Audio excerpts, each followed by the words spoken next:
Not a skills week session, which is really well attended. Okay.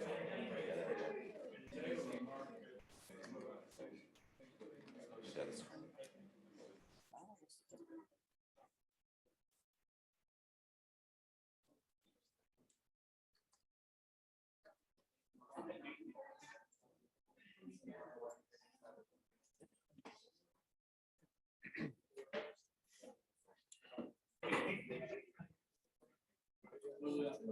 So hello everyone, welcome.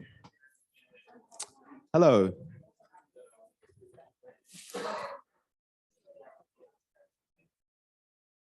Thank you, hi. So my name is James Andrews, I'm in the communications team at IDS, some of you already know me. I'd like to welcome Terry Cannon, who is the Emeritus Fellow, Research Fellow here at IDS, recently retired, but he's come back to grace us with his presence for the traditional Neoliberalism seminar, which we run every year as a member seminar. So today's seminar is titled, What is Neoliberalism and how does it affect British universities and development studies? So although neoliberalism has dominated the globe and many national economies for nearly 40 years now, it is poorly understood and confusing to many. This is especially the case when it relates to development studies, to climate change, but in particular, the focus today, UK universities.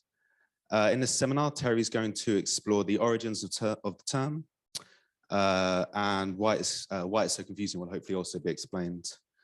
Today, we'll focus on ideas of free trade and how they have damaged people's well-being by reducing the power of governments and enabling the global, for many national economies, to be captured and manipulated by large corporations and the 1%. This gives rise to a situation where development is subordinated to the power of the few and a new source of profit and domination over the poor. For UK education, this has meant the rise of corporate universities, the demise of scholarships and independent research, as well as critical thinking. So without further ado, over to Terry. Thank you very much, James. Is the sound working all right? Is there a way to tell? Or it's just check. Testing. Yes. Yep. So it is being recorded. Hello, I'm Terry, as you know, recently retired, but I can't stay away from all you lovely people. And thank you for being here at short notice. This is actually a 3-hour lecture. It isn't. I'm aiming to finish at 10. How many of you have got to go to a class at 2 o'clock for 2 o'clock? Just one, okay. The rest of you taking the afternoon off, are you? Yeah. Okay, so I will give you a chance to ask a question if you have one before you leave, but otherwise we hope to have time for plenty of discussion at the end. So as James said, this has become a bit of an annual lecture, and after it, people usually say, I wish we'd had this at the start of the course because it's now made clear many things that we didn't understand about development. I would like to know if you feel the same. My aim is to get across to you something which was in the outline there, which is how does development and development studies relate to the global political economy? And I'm going to start with a very simplistic statement. The world is the way it is because those who have power want it to be this way. Very simple statement. Some would say it's simplistic, okay? But that's what we have to understand. And development studies is embedded within systems of power. It cannot exist outside of it. There is no way in which even what we do at IDS can exist outside the systems of power, which determine where funding comes from, where it goes to, how we actually study development, and what we consider development to be, the actual definition of what we think development is. So the focus today is specifically on neoliberalism. It's not my research area. I've just identified it as a gap which needs to be filled at least partially by my little efforts. And to look at this particular way in which neoliberal capitalism is the system within which systems of power operate at the moment. Now, I think looking at you all, you've all only existed in your lives within systems of neoliberalism. And therefore, it's difficult for you to think about and experience anything that predated it. And the date that is usually used as the start of when it begins to dominate the global political economy is around 1979. Before that, in Britain, we had, to simplify, we had what was called welfare capitalism. And this was welfare capitalism in the sense that even the Conservative Party agreed that capitalism had to be run with welfare benefits for all.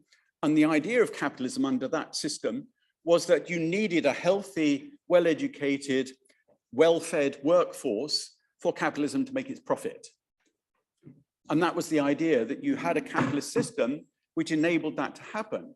We have now shifted into, over the step by step over the last 40 years, into, certainly in Britain, almost fully fledged neoliberalism. I'll qualify that in a while, in a system in which the system, the neoliberal version of capitalism, basically doesn't give a damn if people suffer, whether it's in this country or other countries. And that is the main change, the main issue that we are going to be focusing on. Now, something very interesting and strange happened a couple of months ago. I got an email from Stephen in Uganda, and he said, I've watched your neoliberalism lectures on YouTube, because the 3-hour version is on YouTube and you can get the links for that afterwards in 1-hour chunks. You don't have to watch 3 hours at one go. So he said, he wrote to me and said, I really enjoyed your lecture, and I'm speaking to you as a victim of neoliberalism. Because in 1976, he was the leader of the Students' Union in Makerere University. And because they were protesting against the imposition of student fees for paying, students would then have to pay fees, they protested. And he and 34 other students were expelled for making the protest. And I haven't actually tracked down, I haven't forgotten to ask him about it, I haven't actually tracked down the particular reason why this was linked to neoliberalism, but some of you will probably know that in most of the developing world, neoliberalism arrived with structural adjustment programs. And if you don't know what they are, you need to look them up on Wikipedia or wherever. Structural adjustment programs were the means by which, using the conditionality that came with loans from the IMF or the World Bank, those conditions included a lot of things, which included restricting state government services and making people pay fees for things. And fees for university was one of the things that was going on. So he was expelled. You can see he was actually chair of the, or president of the Students' Union. That's his poster there, he's kept on his wall. And he lost his career, it ruined his life. He was never able to become a doctor. There is a campaign at the moment which he is trying to get some a new life out of it. And then I wrote back to him and said, you know what? 10 years ago, we had protests at Sussex University, and some of those people were nearly expelled. And they were protesting against the fact that at Sussex, and they occupied the administrative block, and more than 100 students were there for quite a while. And they were protesting about the outsourcing of campus services, especially catering and security. And those services, another feature of neoliberalism is that services which previously have been provided within the university or in any other place in the public sector were outsourced to private companies, which took the opportunity to make profit by driving down wages, driving down the conditions of the workers, and being rather oppressive. Now, that occupation, there were some students who were suspended, but they actually weren't expelled. So luckily, they didn't entirely destroy their lives. Now, since this protest was about the outsourcing of catering and security, we've had other struggles here. That's the protest about those who were suspended. And so if you were on campus last year, you might have seen this poster around, which is the campaign against a company called Mighty, which you would see their vans around the campus. And this was because Mighty had taken over many, many of the services of the university, security, organizing different aspects of the management of the campus. And this company was extremely controversial because they're a private sector company in which one of their other main activities is running detention centers for asylum seekers and refugees. And so on the campus, many people were angry about the fact that there was a company here which also made profit out of not just literally imprisoning asylum seekers, but actually actively involved in their deportation when they were going to be taken on a plane and expelled from the country. So these vans, where you can see it's got its logo, and they say that, have you seen Mighty around the university? It's less likely you will see them now for a reason I'll explain in a minute. But this is the web page from the university, which is full of public relations, blah, blah, all the kind of stuff you expect, teamed up to create partnership, making an exciting new chapter in our delivery of the university's total facilities management, blah, blah, you know, just straight out of public relations 101. But actually they formed a company, they've spun off a company which is jointly owned by Mighty. So they are actually not just subcontracted to the university, they are actually in a joint venture company with university to run these services. And that's their sort of tagline.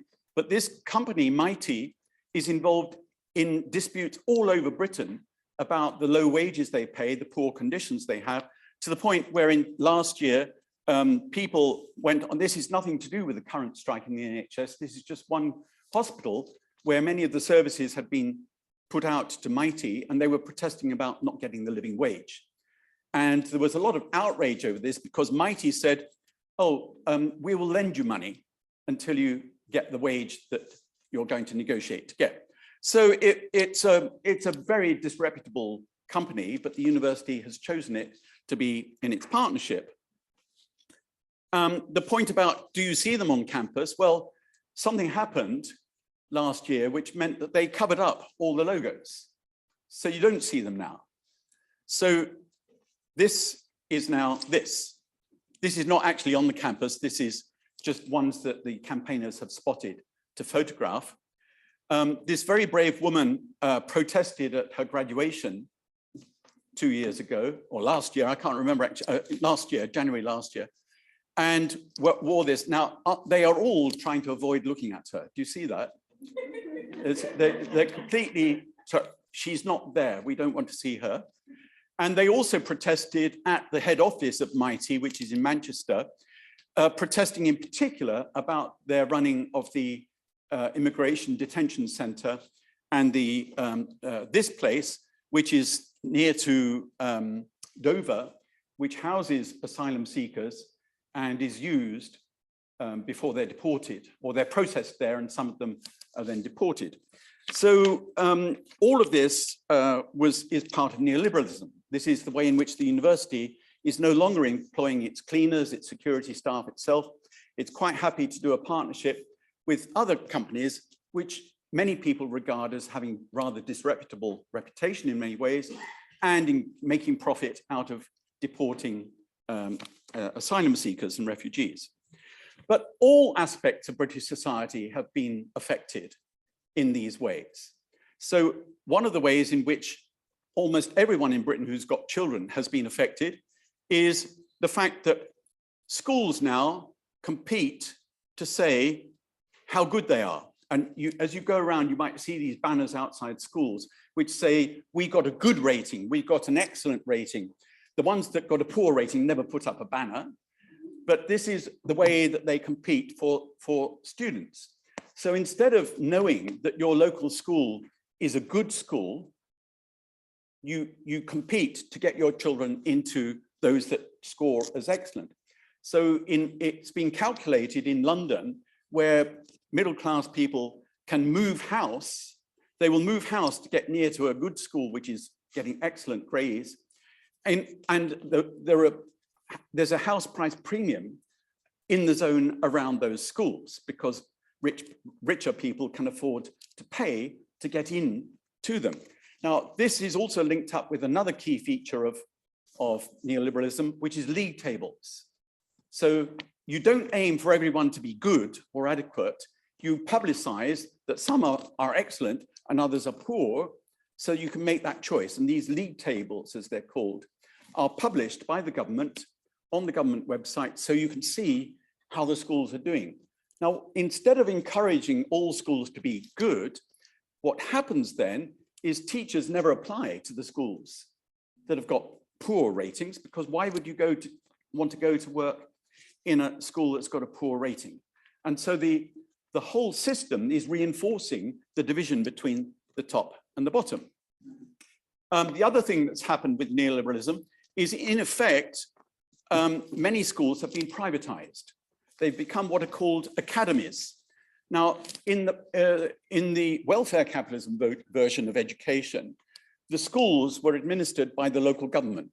So there was somebody to answer to, and they had a facility for people to make complaints through the local government, and the local government would have representation on the school boards as a kind of an oversight. Not perfect, but it was a form of democratic influence and control over the schools. The academies are run by private companies, and the heads of them very often pay themselves enormous salaries, sometimes over £200,000 a year. They're not all like that. They're not all being captured, if you like, by those kind of people. But what's happened is that the system has enabled those people to come forward and thrive, and they become chains. In effect, the academies become chains of more and more schools, so they can maximize their profit making. So it has affected almost everybody's life in Britain in the last 30 years or so. Another way it's affecting is, this is another key product of neoliberalism, is the reduction of regulation, including that which might produce a safer society. So how many of you have heard the phrase, the bonfire of the red tape, or things like that? Yeah. So we'll see some examples of what happens when you get rid of the red tape. Red tape is slang for bureaucracy, because in government offices, the paper was bound up with a red string. So it's about the idea that there is too much control, too much messing about. And you might have heard it about Brexit in Britain. One of the key demands was to end the rule of Brussels on all these regulations. Well, some of those regulations are very useful because they keep people safe. So this is two examples from different parts of England where the government, the local government, has allowed land to be freed up for development, for building houses in this case, in land which quite clearly floods. And the allowing of housing development on floodplains where people can't get insurance, they can't get house insurance, has expanded enormously in recent years. Now, what this goes along with is another aspect of neoliberalism, which is that government should not tell you how to live your life. So this is the idea that you should be free to live your life as you wish. And in the last couple of months, we've seen some very interesting examples of this. So in the Houses of Parliament, or House of Commons, the Minister of Care said, many people do not wear masks. It's about personal choice. We're not the sort of country where we tell you what to wear. This is a classic neoliberal Ayn Rand statement. We're not going to tell you to put on a mask, even if by not wearing a mask, you might make other people ill or even die. Are you beginning to get the point? Okay, and in the last October, you might have heard that Britain had what was called the mini budget, led by who was then the Prime Minister and the Chancellor of the Exchequer, which many regarded as having wrecked the economy, at least temporarily, overnight. So many of the measures of a positive economy were regarded as having been undermined. And this was also, it was almost, well, it's straight out of an extremist neoliberal approach in which taxes were going to be reduced. The tax reduction on the rich was going to be around £14,000 a year. The tax reduction for a poorer person was going to be about £130 a year. So you can see how it was also redistributing wealth in the direction of the already rich. Now, some of you may remember the financial crash of 2008, which devastated the lives of millions of people. It meant that hundreds of thousands of people in America lost their homes because the banks foreclosed on their homes. And it was a result of lack of regulation of the financial sector. And that's been very well researched since. So this film about it, I recommend you to see, because if you don't want to read a book about this, the film gives you a fairly good idea about what went on. So it's quite easy to see it on the streaming websites.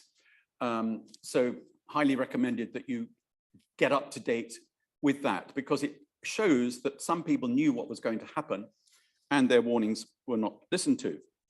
It happens in many ways. Another aspect of neoliberalism, I can't even say it, of NL, another aspect of it is that anything that is common property should be privatized. And you may not be aware in your own countries of how this is going on. So this wonderful tweet came out of the World Bank a few years ago. 71% of Bhutan's territory is covered in forest, but with a contribution of only 2% to GDP per year. The forest sector remains underutilized. How can a country sustainably invest in its forests? So basically, the advice from this guy at the World Bank is to chop it all down and monetize it.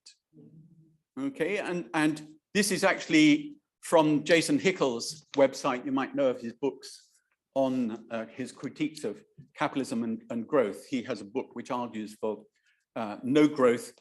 And so this is typical of the idea that everything's got to be privatized. So you privatize the cleaning service in the university, you privatize the forests, you privatize the fishing rights. And the idea is that privatization is the most efficient way of using the Earth's resources. These are his books. Now, where does it all come from, this? Because the word neoliberalism is quite confusing, because neo is in front of a word that many people use, liberalism. Okay, so neo is simply the word meaning new. It's a Greek word meaning new. So it's neoliberal, meaning it's a new form of liberalism. And the point about that is it is labeled that way because the beginnings of capitalism, you could argue, were liberal capitalism. Others would call it laissez-faire. Have you ever heard the term laissez-faire? Meaning let it happen. In other words, not intervening. There must be little government intervention. You just let the market operate as it wants. And that is the best way to arrange the efficient use of resources, including people, in the world. Now, around the time of the Second World War, it predates it a bit, but various economists were arguing that we needed to go back to neoliberalism, to liberalism, and therefore it got called neoliberalism. And one of the active groups was the Mont Pelerin Society, because they met, or I think they met at a place called Mont Pelerin in the United States. And this group,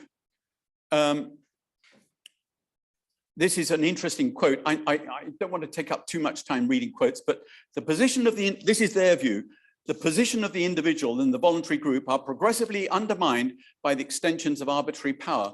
Even that most precious possession of Western man, freedom of thought and expression, is threatened by the spread of creeds, beliefs, which, claiming privilege of tolerance when in a position of a minority, seek only to establish a position of power which they can suppress and liberate all views but their own.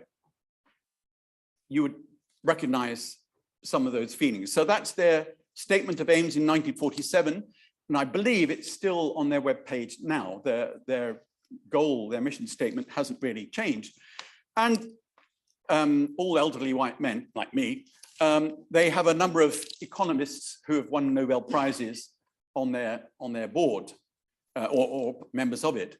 So they are championing. Do you see how they link up economic freedom with individual freedom? And that's a key part of it, that if you have economic freedom where the state is not intervening in your life, then you can not wear a mask if you don't wear a mask. You don't want to wear a mask. You can have that freedom. The other thing that came out just before Christmas from the government was they said, we're not going to issue any advice to people about how to save energy. Now, you know, there's an energy crisis with many people finding it difficult to afford to pay for energy. Eat or heat is the kind of response to that. And the government said, we are not going to give advice on that. They reversed that eventually on the basis that the government should not be part of the nanny state. Have you heard of the phrase nanny state? This is the idea that the state is nannying you, is treating you as if you're a child or a baby. And so that was actually part of the ethos exactly from this society coming through. Not only should the economy be free of interference, people's way they live their life should be free from people telling them how to do it. And it also applied to healthcare. So the Minister of Health, who's called Kofi, said she is not going to issue advice on healthy eating to people. So it goes around a whole range of rather strange things, really, if you like. This is another one of the organizations, they're very, very powerful because they have the ear of the senior politicians in the United States, also in the United States. And it's called the Liberty Fund. So we've got this link to personal liberty. The Cato Institute is one of the most famous as well. And so then there's this one, all about freedom. And so you get this individual liberty is linked up with free enterprise and limited accountable government. It's a whole package that's going on. So this package is what you see outside the door here, or on the walls, on the fences of schools here, determining how we live or whether or not we get advice on how to reduce your heating bill.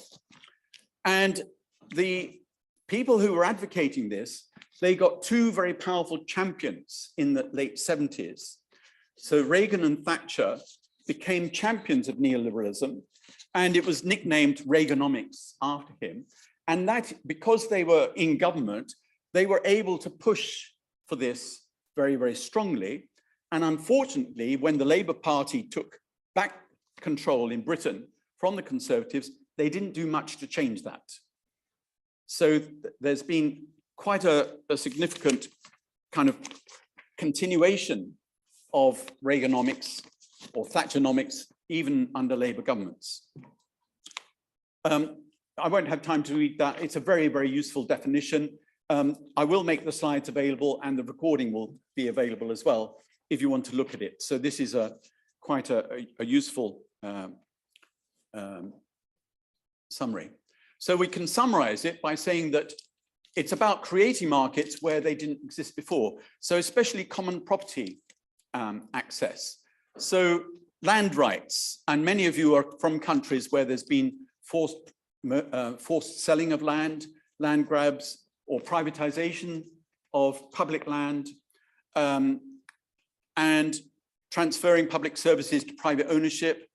The so-called sharing economy is an interesting example because originally Airbnb started with the idea you could just let out your couch to a visitor and make a bit of money.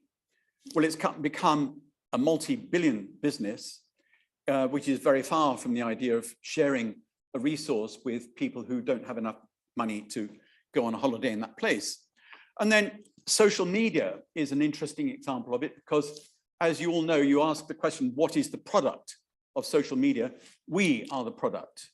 We are delivered to those who want to advertise to us. But not only that, you also know that there are the scandals about how elections can be manipulated, and so on. A lot of that's coming out in the press in Britain last week, especially from The Guardian. Now, all of this is a product of the lack of regulation. The fact that governments have withdrawn from taking adequate recourse to the regulation that should happen for things that harm people, economically, personally, whatever. And then climate change, which is linked predominantly to my field. In my view, we've had 30 years of catastrophe in controlling carbon emissions because the neoliberals won the battle about how carbon reduction should happen. So instead of having the idea that you should stop carbon being used, coal, oil, and gas being used by taxing it at source, what happened is that people were allowed to emit carbon dioxide. You had a permit for how much you could do, and then if you reduced your emissions, you could sell the permits that you weren't using. So it was the idea that a market solution would be the best way of changing corporate behavior. Do we think that's happened? I don't think so. So we've had 30 years of that fueling, literally fueling the rise of carbon emissions.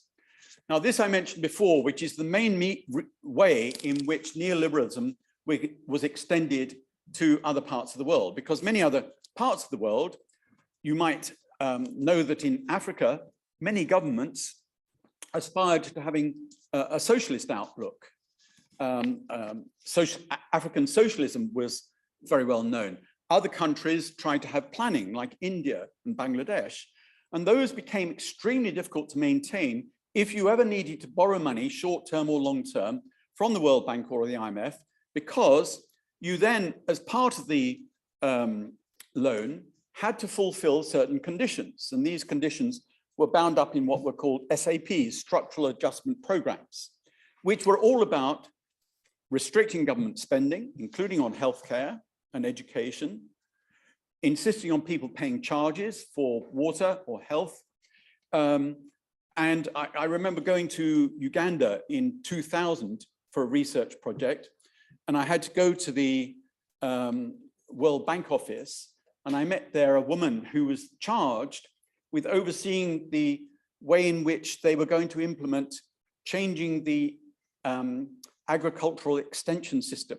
Now, in most countries, after decolonization, after countries became independent, most countries, certainly in Africa, had a system of what was called agricultural extension, in which advisors would be provided by the government to go out to farmers to discuss and help and do. Now, far from perfect, because there was corruption and favoritism and so on, but it was regarded as a public system. So this woman said, I've come here to reform this system, and we're going to have people pay fees for this. And I said, how can you expect poor farmers to pay fees to access this service? And she said, oh, they'll form groups. They'll form groups together, and then they will pay together to get somebody to come on their motorbike or in their Land Rover to come and service them. And I would love to have somebody do a PhD on what has happened since 2000 with that implementation, or if anyone here has got knowledge of other countries, to see what has actually happened, whether this privatization, in effect, well, it was a privatization of agricultural extension, has actually borne fruit. So it gave rise to what some people called the Washington Consensus, on the basis that the World Bank and the IMF and the USA were based in Washington. Now, it is disputed, but I'm just going to use it because it's quite a useful way of seeing what the package was. And again, I'm not going to have time to go through this, but this is the list of things which is usually regarded as being part of the conditions that you would have to fulfill these. Open up to foreign investment was one of the key ones, competitive exchange rates, and so on, and reducing the amount of government spending, blah, blah, blah. So this is the package by which governments which might have preferred to have different policies in those countries actually had to adopt these if they wanted to take the loan to assist their economy to survive. So that's one area of it. Going back to Britain now, It's all a bit interwoven. I think you can see it's all woven into one cloth. There isn't, it's quite difficult to see a distinction between so-called rich world, so-called poor world in the way this has happened. So one of the consequences of the reduction of regulation of the financial sector was that accountancy firms, the key ones, which you'll see in a minute, PwC, which you've all probably heard of, were advising corporations how they could pay less tax. And it wasn't just that the corporation would say, go to an accountancy firm and say, is there anything we can do to pay less tax? They were actually actively going out to corporations, knocking on their doors saying, we know how you can reduce your tax bill. And this was a part of this process by which it was being done. Key factors in neoliberal capitalism then, one of them is the bonfire of the red tape. Now here is how that reduced safety and led to the death in this fire in 2017 of 72 people in West London. Why did it happen? Because the building regulations allowed it to be covered in material which was plastic in an unsafe installation, which once a fire started in one flat, spread to the entire building. Okay, and the investigation of this has shown quite clearly that some of the companies that were supplying the materials were doing so in a misleading, if not illegal manner, as well as the fact that they were legal in the sense that the regulations had been watered down so that they could get away with it. And then you might remember a few years ago, 2 Boeing jets crashed, one in Ethiopia, the other one, I can't remember where it crashed. Iran, was it Iran? And these were a kind of Boeing called the MAX, 737 MAX, 346 dead. And the investigation into that has shown that it was a result of reduced regulation, links between Boeing and the regulator, which was too cozy, and saving costs. So these, in the end, Boeing had to fork out nearly $20 billion to pick up the mess and pay compensation to the people who, the families of those who died, or were I think they all died. So these are 2 very concrete examples of how regulation, having been reduced, led directly to people's deaths. So the key factors in neoliberal capitalism, this is the general one, which again, I can't go through in too much detail, time is running out. But I'll just highlight this one here, the use of public-private partnerships and private finance initiatives, which has become, as you'll see, an ideological thing. Privatization, you might not realize it when you travel on a train. You go from Brighton to London. There are 3 train companies, but they're all owned by the same corporation. But if you buy the wrong ticket, you will get fined for going on the train. You've had a bad experience of that. So you will get fined because, and this is the same big corporation that owns quite a few of these companies. You will see there in that list. We used to have an integrated system, far from perfect, but you could buy one ticket and go anywhere in the country without worrying that you would get on the wrong train and not be allowed to be on that train. So the privatization has been very thorough in this, enabling private corporations to get public subsidies when they have trouble running the relationship. Now, sorry, going back to the PPP, the public-private partnership, this kind of just describes it, but they are also very contentious because is that what happens? And a lot of people think that that is what happens, that it's a way for the private sector to dominate what previously was operating or trying to operate in the public interest. And in India, this is another cynical view of the PPP. Sorry, it's missed off the slogan at the bottom, I beg your pardon. It says politician, private profit at the bottom. PPP has a different meaning. Now, the World Bank has also said these are an key element for achieving the SDGs. So the question you might ask yourselves here is, what does the private sector get itself involved in? It does things that make profit. So if it isn't in something, it's because it thinks it can't make a profit from it.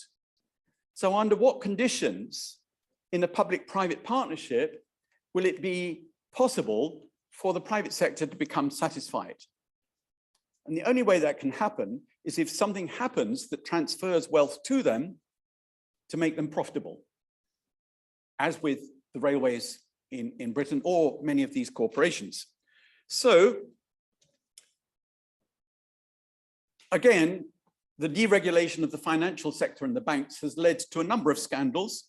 This one 4 years ago, when the French forced UBS, which I think is a Swiss bank, I can't remember, to pay $5 billion for illegal behavior in the bank. They laundered money for customers. Another aspect of it is the growth in what's called the revolving door between the private sector and government or public sector, in which, for example, basically what this means is you go into a corporation and you come out and go into government. And therefore, there is a closer relationship between government and corporation. And of course, it happens the other way around, where people who've been in government go into private corporations. So it's the lack of regulation of this aspect, which means it integrates the ideology of the private sector with that of the government. Now, these are the four main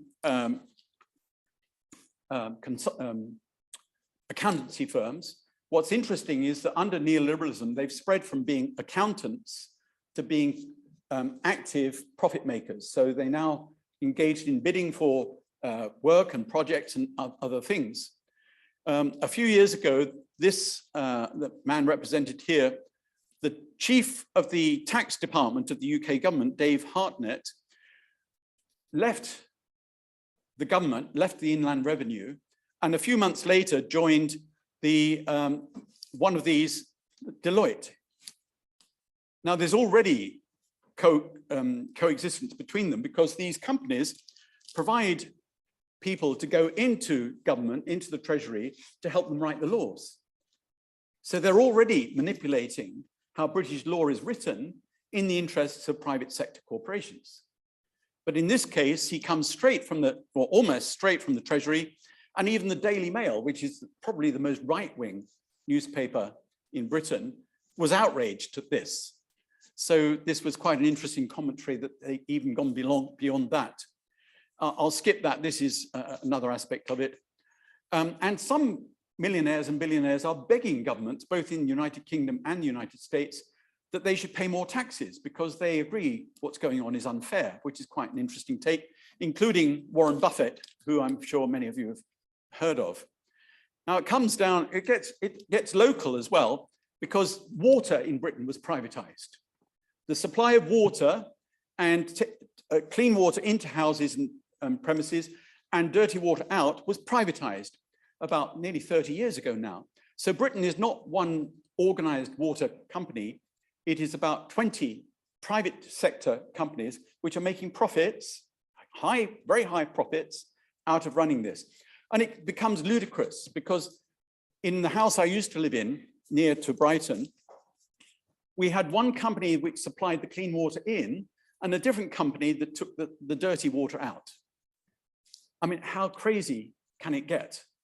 And this environmental agency executive took up a job at Southern Water, which is the one that supplies us here. Southern Water was convicted of obstructing an investigation into sewage because they are regularly releasing sewage into rivers and the ocean because they don't want to pay to treat it. If they pay to treat the sewage, it reduces their profits.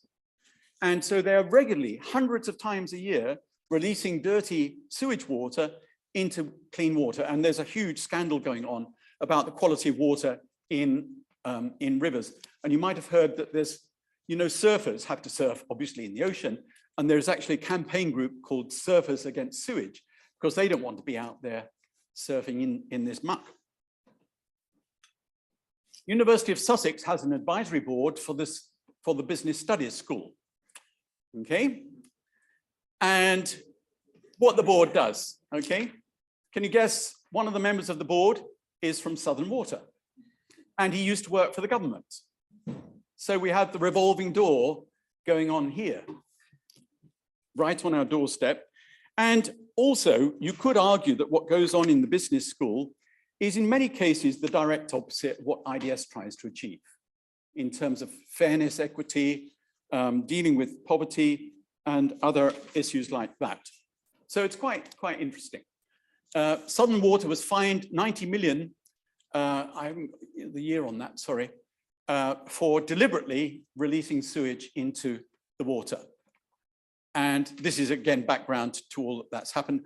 And while they're doing this, they're making huge profits. So this was the profit for 2020.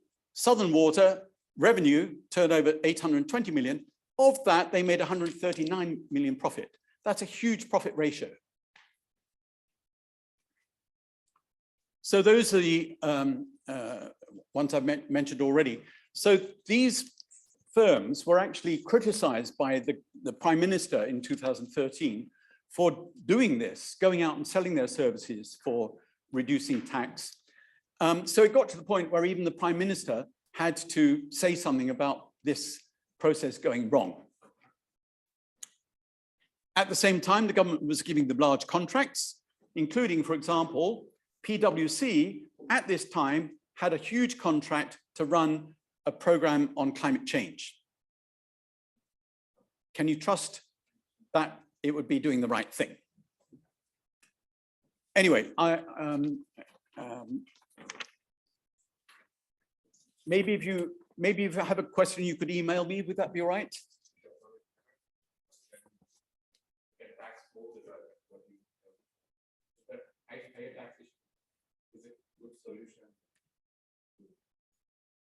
Send me an email, and then I'll try to let that discussion come up in afterwards. Is that all right? Okay. So Margaret Hodge, who was chair of the House of Commons Public Accounts Committee, said that told the heads of tax at these companies that what they were doing to try to reduce corporate taxation was shocking. They were deliberately advising wealthy firms and individuals on how to cut their tax bill. So this was this is against democracy. This is private sector trying to reduce the ability of the government to take the taxes it needs to run the services for schools, education, healthcare, or whatever. I'm going to skip that one. I've mentioned this already. So neoliberalism is a combination of the word liberalism, which goes back to the origins of capitalism in Europe, with neo in front. One of the problems is that this word has so many different meanings for us, is used in so many different ways. And this is where I think we have to get a bit of clarity. And I'm going to refer to a bit of history here. What preceded capitalism in Europe was what we could loosely call feudalism. Now, feudalism also existed in other parts of the world. Versions of it, basically, it's a word that covers the idea that land is under the control of the rich elite. In Europe, we used to call them lords or counts or barons, whatever. They were the aristocrats, and they were all in a pyramid, which at the top was the emperor or the king, sometimes a queen. And basically, this was an organization which sucked money out of the peasantry into their luxury spending, into the palaces and churches that the elite built. And this was feudalism, a very, very rigid system. You had similar systems in China, Japan, and basically very similar in much of South Asia. And the Spanish, the Spanish and the Portuguese, when they went to Latin America, they took this feudal system with them to Latin America. And this system was hated by the peasants because they were being screwed. They were exploited. They had really hard lives. And so the ideas of democracy did not only arise from the peasants, some of it did. It also emerged from the emerging middle class, who said that this system was too oppressive of their opportunities to do business, to trade, to invest in things, because they'd always be worried that somebody from the hierarchy would take what they had. And so the struggle from feudalism to capitalism involved a struggle over liberty and over what we now call liberalism. But the problem is that in that struggle for liberty or liberalism, there were two flavors of it. One was the peasants, who might want it to be what we might call a much more socialist or sharing body. And there were groups in Britain called the diggers and the levelers in the 17th century who argued that land should be common property. They said there should be no private ownership of the land. It should be more or less as we might call socialism. But then the others, the emerging middle class, the merchants, the bourgeoisie, as the classic phrase is used, did not want that freedom. They wanted freedom to become entrepreneurs and to become capitalists. So from this rigid hierarchy of feudalism, two very different ideas emerge of what liberty means. And that's why the terminology is so confusing, because some people still regard liberty as something which frees us from being oppressed by that old pyramid system, and others think of it as being the opportunity to make money and do business.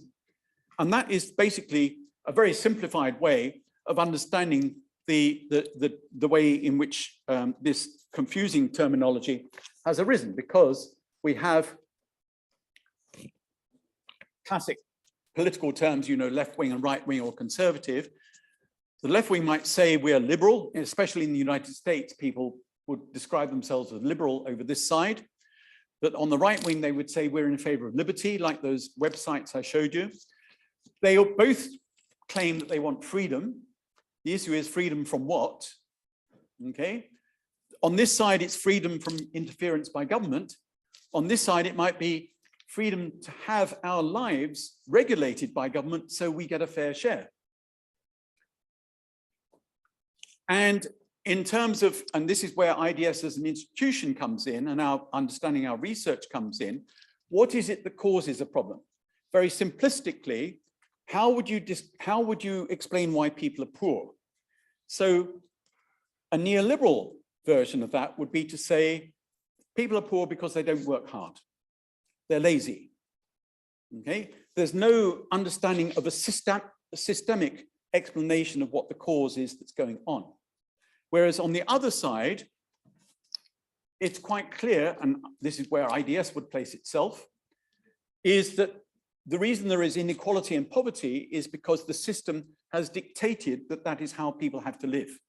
As I said at the beginning, the reason the world is because of the way power is used by those who have power to get what they want.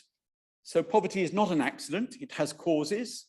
Inequality is not an accident, it has causes.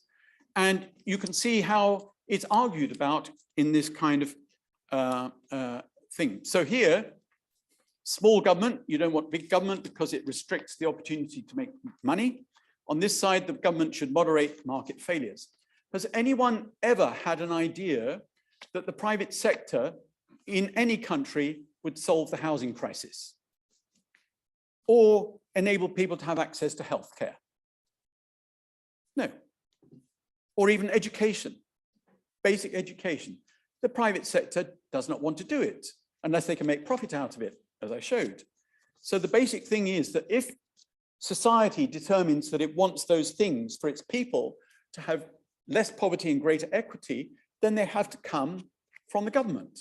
They have to be paid for through taxation. And that is the reason that the ones on that side don't want taxation, because they don't want to have taxes raised on them, which will pay for people they regard as not deserving it. It's ideological. Just here, there's just 2 points here. Is neoliberalism neoliberalism the same as globalization? No, in my view, not. There are overlaps with it. And the way in which globalization has taken place has been helped by neoliberalism, but it's not, in my view, the same thing. Is it the same with capitalism? It's a flavor of capitalism. Capitalism has many flavors, and it's the most dominant one at the moment, which, because it appeals to the ability of the minority to make as much money as they want. And I've run out of time. I'm very sorry, I've taken an hour. I'm happy to share the slides if any of you send me your emails, and the recording will be available. But now James is going to help me to answer your questions or your comments, anything you want to say. Thank you. So, yeah.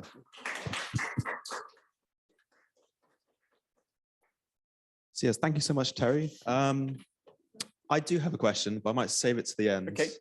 So let's see hands up if there's anyone who wants to ask a question. We've got one here. Do you want to first? First of all, thanks, Terry.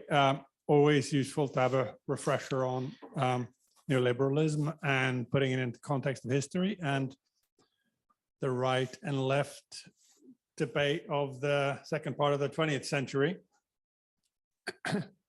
So my question is kind of a observation and a question maybe, but what's missing in that dualistic debate is what was also current in the 20th century, which was fascism, and that doesn't really appear in that dual debate. And so what we're seeing today in much of the world is the neo-fascism, the rise of fascism again in many, many large countries and capitalist economies. And so we have the emergence of a kind of illiberal capitalism. And that, of course, you said that capitalism is, various flavors. But it is trading on a neoliberal history of the last 40 years, absolutely. I see that it has having prepared the moment in a way. So it's not actually interested in democracy or even freedom and liberty for all. So it's very circumscribed. And when you show the Grenfell Towers and so on, I immediately thought of Turkey, earthquake, was it an amnesty for old companies not following building regulations in 2018. And yep. Now, of course, the Turkish population is fairly upset with the government. And we're seeing a new kind of illiberal capitalism, which is still trading on neoliberal ideas in some ways, but they're also changing them radically. And they are interested in strong, large governments and regulated markets in different ways. So I'll just put that out there, and I'll have to leave, but I'd love to hear your thoughts on that. Yeah, I think that's a very helpful comment, and it adds another layer of complexity to what I might say. I'm very interested in the way in which neoliberalism enables populist and right-wing regimes. And Trump was another example. So I'm extremely interested in that, but it's a bit much to fit it into the time. Thanks. Thank you. Any other questions from the floor? Come on. Yes.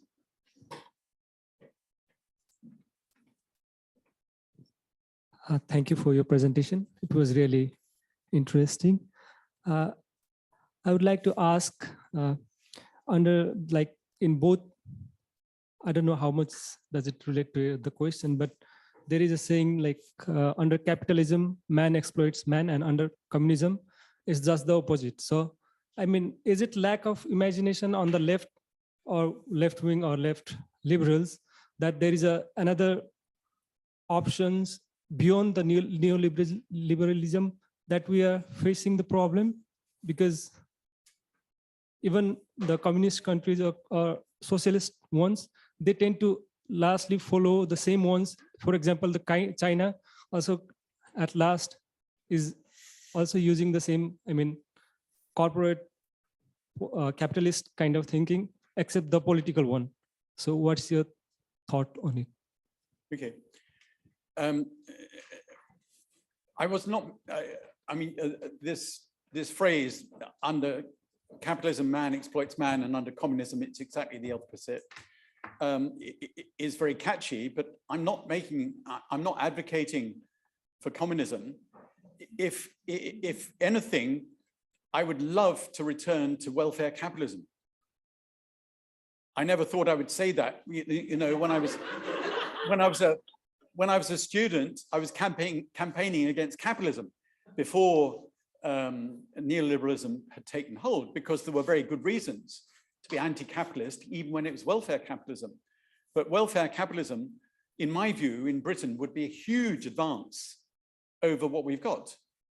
Because it's basically, if you take the GNP, basically economics and politics is about who gets a slice of that. And basically capitalism argues that it should get the maximum slice, but welfare capitalism was willing to compromise on that to keep the system going. They wanted a warm glow in their hearts when they went to bed at night, whereas neoliberal capitalism doesn't give a damn how much they take. And if people suffer, they don't care. And you see this in the way that politicians behave in many, many countries.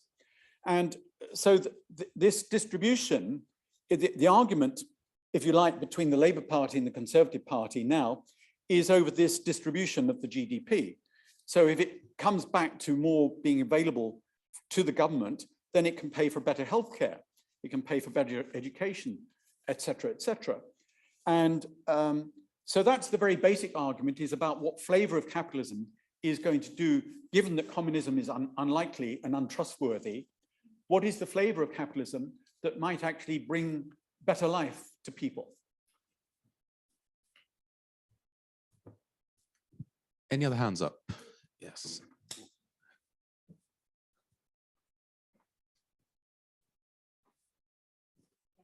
Thank you for this. Can you hear me? You need to speak up, and you should be picked up. It's one, yeah. Thank you for this interesting lecture. And sorry for this basic question.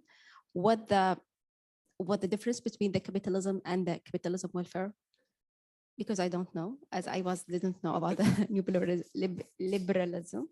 Well, welfare capitalism, some people also call it the Nordic model, if you like. You know the Nordic and Dutch model of capitalism, which is very high rates of taxation and very good levels of public welfare, payment for education, school, and so on. So it's also sometimes called the Nordic model. Have you heard that phrase? Yes. So of course they're under huge pressure as well, because right-wing groups and regimes have emerged in those countries. But basically it's the idea, as I was saying, that you've got the GDP and you allocate a share of that through taxation to those who are less well paid. Now, if you get free healthcare and free education, you don't need such a high salary or wage, because basic things that everyone should have access to are paid for by society through taxation. So welfare capitalism is that. Capitalism is just a term which describes the way in which capital is owned and used. So you can have many flavors of it. Neoliberalism is just one other flavor of it. So does that help? So capitalism is the umbrella term for the system which replaced feudalism, if you like. The Chinese government has adopted capitalism, but under Communist Party rule, so that they can maximize their benefit from it. So, and they have an ideological argument underlying that as well. So capitalism is just the word for a system in which you have a number of different flavors. And the comment over here was basically how other capitalist systems, for example, in Hungary or in Turkey or in Brazil, under certain circumstances, can manipulate the neoliberal flavor of capitalism to become despotic capitalism, what he called, what was his phrase for it? Right-wing or populist or fascist capitalism. So neoliberalism, because it is inherently repressing democracy, either by making people fight amongst themselves. So a classic would be social media that makes people not have a good idea about how the world works and fighting amongst each other in order that the Trumps can come to the top, or the Bolsonaros can come to the top, or the Erdogans can come to the top. So they can manipulate the system to become at the top of a system which is basically served by neoliberalism. Does that make sense to you? Yeah. Another question, can I ask? Okay. I don't know, but this like pushed me to think again. And I agree with you because I'm not with the commons. I guess the capitalism, but that didn't mean that I'm with the commons and You're with, sorry? the commons that like to be everything is like public. And the other question, like a lot of developing countries have the education, the health, and a lot of, we can say it like social protections, like is done by the government, and it's for free, but still the people not happy. And I was thinking that capitalism is the solution for this, to make people happy there and have better life. But I'm like, when I have been here and meet people from the Western part of the world, they didn't happy either when they managed by the capitalism. So what's the problem is here, and because there is absence of the solution after capitalism, or there is no alternative of capitalism. So we are like, we have this debate or uncertainty. I don't know if you get my question. I think I do, but Yeah. basically you're raising a comment, which is a huge question to have a discussion about. That's exactly what IDS should be discussing. Okay. And so I think there's no answer to that, but what we have to do is accept, I think not accept the situation as it is, because it's unfair, it kills people, it harms people. And part of the process of campaigning against it, we will discover what is better. So the process by which we oppose what is forced on us is the process by which we uncover, and this is about popular protest, it's about grassroots movements, and not accepting it. Being brave like that young woman going into her graduation with a sign criticizing the Vice Chancellor. That has to be brave as well. There was, your hand was up as well earlier, and there's two over there, James. Sorry, he's first. Yeah, firstly, thank you very much. My question, I did an essay on small states are good states, which is in line with neoliberalism. And it talks about the Washington Consensus. And one of the principles with Washington Consensus is deregulation. I come from a developing country and it does not work. In my opinion, it does not work for us because the more we deregulate, the more private sector intervention and stuff. And I'm giving an example of the developing country, and your presentation, you emphasize on like how that is impacting like some of the example from the developed country. Could you give an example of in some cases where neoliberalism tends to be positive? The next one was after there was some of the arguments that the Washington Consensus was not, I don't know the right word to say it, but then there's now the new Washington Consensus, or there's another form of Washington Consensus. Do you have any? Yeah. Do you have any? What's your take in that? On a new Washington Consensus? Yeah. What? Let me just add to it. I think basically, if I could just pick what he's saying very well, basically what he's asking is, a lot has been said, or a lot has been sold to the developing world, especially the third world, the global south, minus the big giants within the global south, that neoliberalism is the way to go. That's the only way by which you can access the global market. That's the only means by which you can get developed. But we keep hearing in this classroom that there is no single pathway to development. But you find out that the powers that be, like you said, continue to streamline the developing world into a single jacket, that it must be our way or the highway.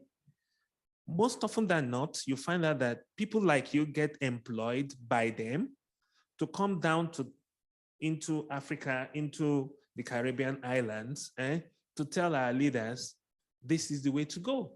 Otherwise, US or the Washington Consensus Institute will not support your government.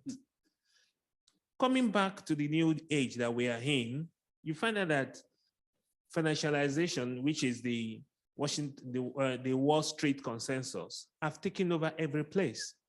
You find out that there's nothing you want to do now that you just have to be in debt to be able to get more debt. If you try to be credit, if you try to run on credit, nobody wants to give you money.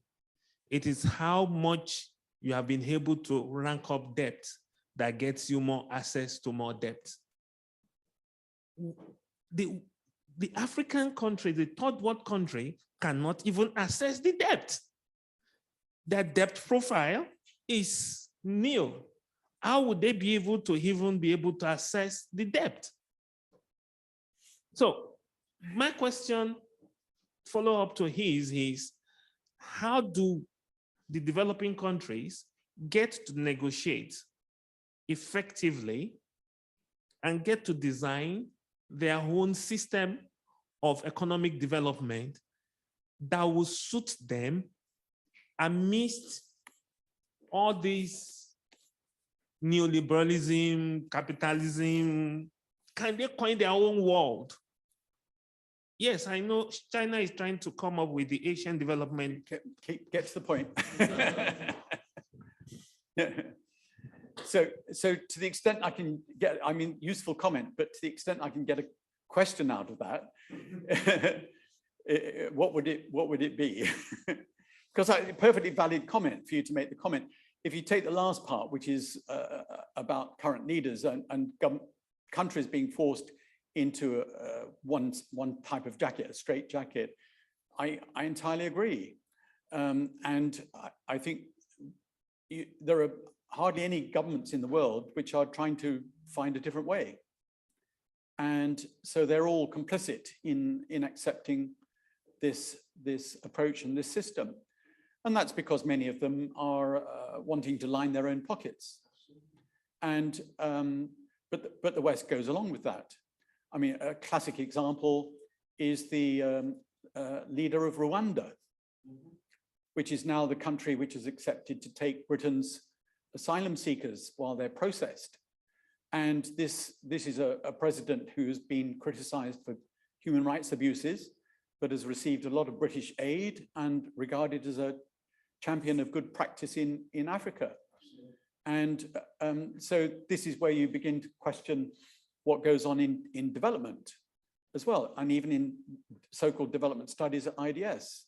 To what extent are we forced in our work here to compromise in the direction of fitting into the system?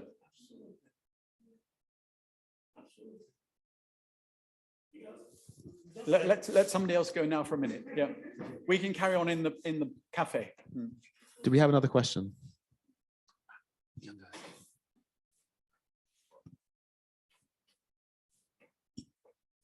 I was just curious, what do you think is the ultimate goal of neoliberal governments? Because if they want to privatize, deregulate, and kind of let everything run, like what do they see is their responsibility or role? And there isn't a them. There's no single entity which is running this. They're all operating on the basis of their own goals and aims at maximizing their income and profit. There isn't an organization of neoliberals, which is, there are those organizations which promote it ideologically and which pressure government to adopt government laws which will favor the neoliberal enterprises and entrepreneurs. But there's no one running it. It's just the amalgamation of all of the different corporations pursuing their own self-interest. So, and what that means is that if one corporation which is neoliberal in its outlook can destroy another corporation which is also neoliberal in its outlook, it will destroy it. It will pursue its own goals against the interests of another corporation. So there is no body which is running neoliberalism. It is simply the way in which the rules allowed by government and by international agencies can operate, which enables those people to maximize what they want to achieve. Does that make sense? I was just wondering, like, what do these then, like, politicians who praise neoliberalism, like, what do they see as like their role or their, like, Well, what is their ultimate goal? They have a number of different roles and different flavors of those politicians. There are some who simply want to make their own personal wealth out of it. So they're motivated by how much money they can get out of it for themselves. And then there are others who are ideological. Truss and Kwarteng, from the October budget, they were quite clearly ideological because capitalists were against them. So they were following the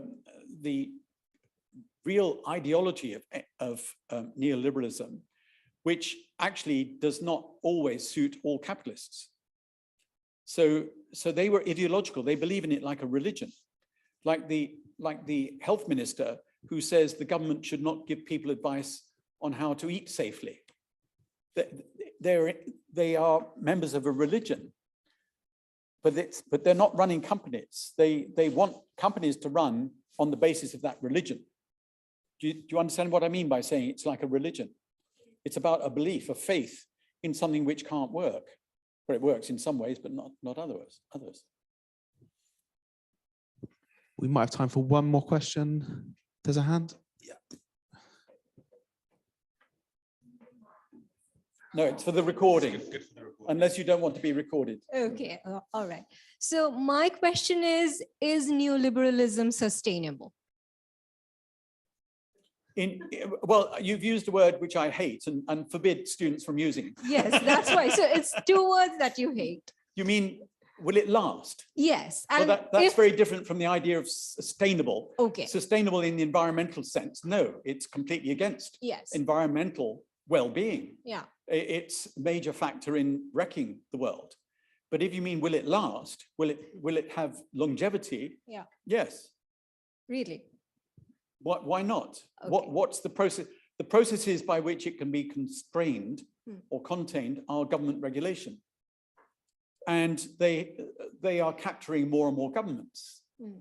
So those who want neoliberal rules to operate under are capable, as I've demonstrated, to change the rules in their own favor. And so long as there are governments that allow that to happen, so the argument would be in countries where you can vote for a different party, it might be constrained by voting for a different party. But as I said, the last major Labour government did not reverse a lot of it and went along with it, agreed with it. And so you can't always trust that an opposition party will do enough to constrain it and contain it. That's my short answer. It will go on unless it's constrained by regulation and laws which redress the balance in favor of ordinary people. So I just have another question, just to understand the difference between capitalism and neoliberalism as a flavor of capitalism. You just said that some capitalists do not agree with neoliberalism and its principles. So could you give an example of that so that I could understand it a bit more? Well, as I described, Nordic and welfare capitalism, parties that were not socialist necessarily, like the British Conservative Party, they did not scrap the NHS in Britain. So when they came to power, they did not get rid of the NHS. They did not get rid of council housing. you know, council housing, social housing, which was organized through local governments. So Brighton Council would build houses for poorer people, houses and apartments. Some of those really ugly tower blocks that you see in Brighton were built to house poorer people in the 1960s. So in fact, the Conservative Party in that time competed with the Labour Party to say, we will build more council houses than you. And they had bought into the idea that welfare capitalism required them to provide some basic well-being to the population. That, in other words, the Conservative Party said, if we are going to be the government of this country, we're going to try to ensure that nobody is starving to death in this country. Whereas now you have food banks for 1 million people. So it was a different flavor of capitalism, as with the Nordic welfare capitalism, if you like, which believed that if you distribute the GDP, a smaller share should go to profits and a larger share should go to welfare. And so that's an answer to that. Now that welfare capitalism was fought for and went against the liberalism of early industrial capitalism. So that was fought for by trade unions, by women, by other groups, which said this is unfair. Capitalism is being run for the benefit of the minority. We're against that. And so in particular, the Labour Party championed these ideas of welfarism. That means what was called the welfare state, which meant that by the 1950s and 60s in Britain, from almost zero, you had a pension when you retired, you had free healthcare, you had free school education, you had free university education to begin with. You had support for housing, etc., etc. And that was assumed to be the norm of capitalism. And you can see that's very, very different. And it's really vital that you understand that it doesn't have to be only like this. Yeah, thank you. I will use my chair's privilege for the last question. Yeah, sure. Where do you see hope? Hope for the future, particularly in the context of universities? I mean, if there's this constant force of privatization, marketization, where do you see hope for the future? Frankly, I think that it's going to take a long, long time to fight back on this.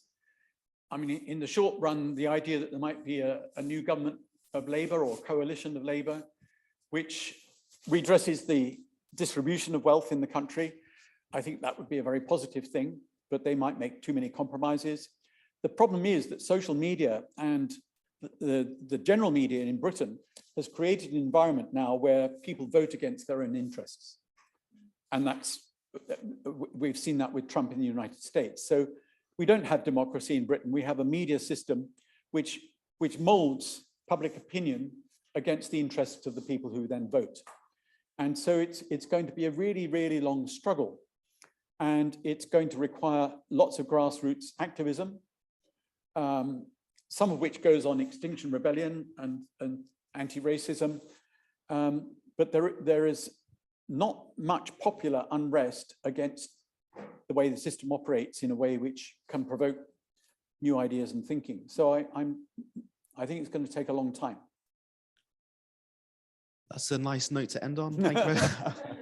Thank you very much, Terry. The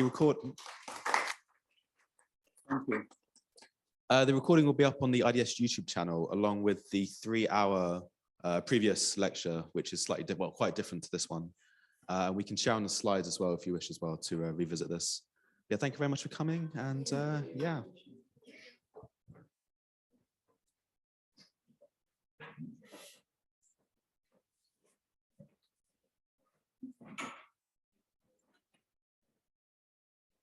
I'll leave you to close the rest, yeah? No worries. I was thinking, doing something. Oh, I need to go over this. It's still recording, right? Stop. And Vice Chancellor